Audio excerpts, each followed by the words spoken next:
So today on God Talks, I'm going to talk about God being your friend.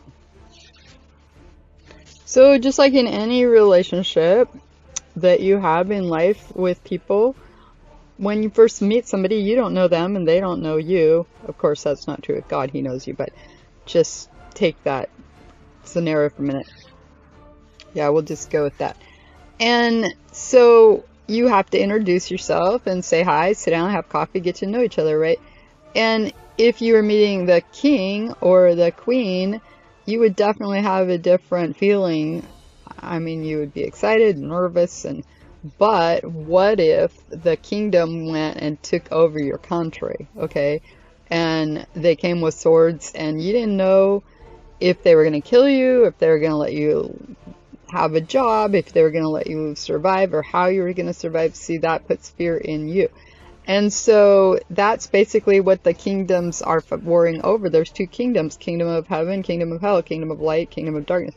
And the kingdom of light comes in with his sword on our shoulder, and basically we're bowing and submitting ourselves to God. And so it says, that's what it means by the word says that the fear of God is the beginning of wisdom. So of course you're going to fear a king and a kingdom that could kill you and send you to hell. Okay, that's what the word says. Matthew 10:28, it says, don't fear man who can just kill the body, but fear God who can kill the body and cast the soul into hell. Okay, so the fear of God is the beginning of wisdom. That's what the word says.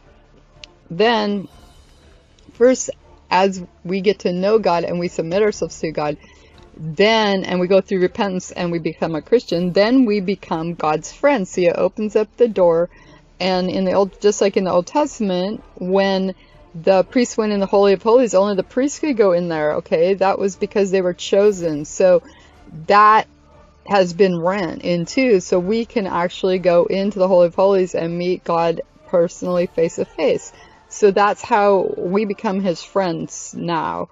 And so the word talks about how God made you and you are a created being. He knows you better than you know yourself. In John 15:15, He says, I call you friends.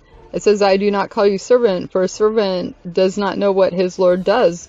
But I call you friends, for all things that I have heard of my Father, I've made known to you. It says, greater love has no man than a man lay down his life for his friend. John 15:13. It says, you are my friends if you do whatever I command you. John 15:14. Abraham was called the friend of God. And we could be called the sons of God. It says, behold, what manner of love the Father has bestowed upon us, that we should be called the sons of God.